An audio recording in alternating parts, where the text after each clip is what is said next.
Okay, so I'm back. This might have skipped on to another video, so it looks like it started over again, but if you look really close, you know, there's the side view, and then you got a, you know, butt weld there.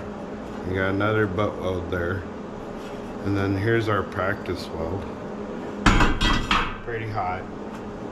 Always wear gloves, long sleeve shirts, safety glasses. Never tack weld anything up without a helmet on, because if you tack this and you're looking at that and you get that flash, so many flashes, it burns your eyes. The first time you burn your eyes, you're gonna feel like somebody poured a bag of sand down in your eyeballs, and it's not fun. So that's what we're doing today. We're gonna weld all these out. We're gonna weld the butts and the sides. And I got, like I said, 12, 13 more, so probably not gonna be talking a lot. I'm just gonna be processing these. And then we'll take a wire wheel on our grinder and we'll clean all this rust and slag off of here for when we take and spray this with the airless sprayer. A lot of people tell you to use a spray can, you know, Rust-Oleum, that 2X, whatever. But there's a product at Home Depot, it's direct to metal paint. And if you have an airless sprayer, one of those little airless hand sprayers, it's really good. Clean this off, wipe it down, and use that paint in any color. They'll match it or mix it to whatever color you want. And I sprayed I built a pergola and a shade structure on the side of this house. I sprayed that stuff almost a year ago and it still looks brand new. Nothing peeled, didn't flake. Some of it, I didn't even wipe some of the grease off of the oil off of the material that keeps it from rusting. And it's been on there for like a year and it's still holding on strong. So I'm gonna go ahead and start welding these out. It'll give you a little bit of a clue, just to process how I do it. I run the weld, roll it on its side. I'll run this weld, roll it on its side. I tack all four corners. That way this base plate won't move, because if you say you didn't tack down on the bottom here and you weld it across here, this metal is going to pull away from your material, so you're going to have to pull that back in. It's best to tack in your corners. That way when you're welding, you're starting from a tack, running into a tack, and this all in the middle gets filled up the same. So if you tack in the middle, you're running it over, so that middle weld, the middle of your weld is going to be a bigger bulge. Sometimes it looks okay if you can burn through it. Sometimes it just looks gaudy, and you don't like that on a customer's job, because sometimes they inspect all that stuff. Some people, it doesn't matter. A lot of people like me, I have a thing about that. It makes it look ugly and I don't like it. So I always tack in the corners. Get your tacks set, get your base plate set, you know, straight, square to the side of the post, square to this side of the post.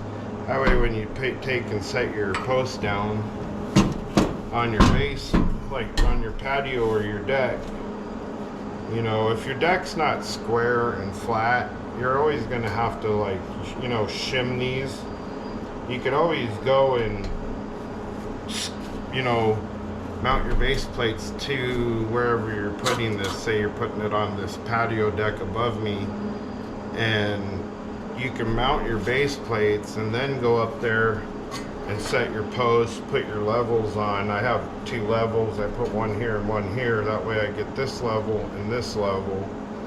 And then you can tack your base plate, make sure you're straight, and then burn it in from there. But this works too. You can always shim it, and you're gonna have to seal. You're gonna have to seal around the base of this base plate.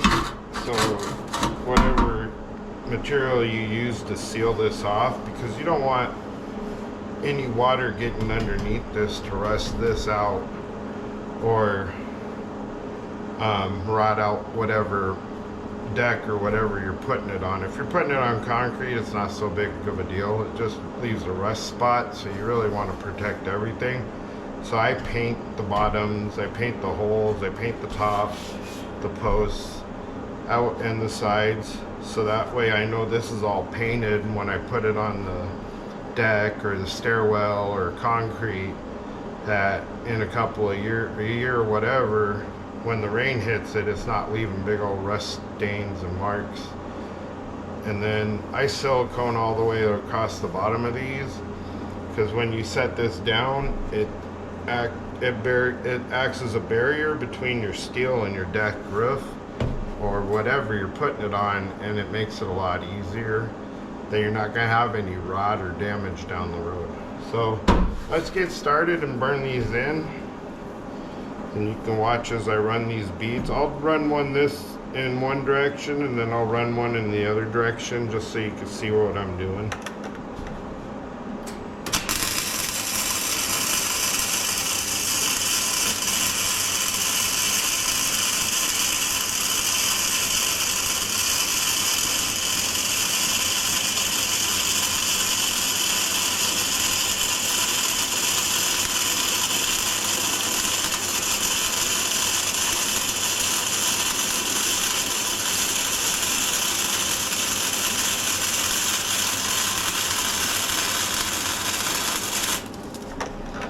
And I always try to round over that corner.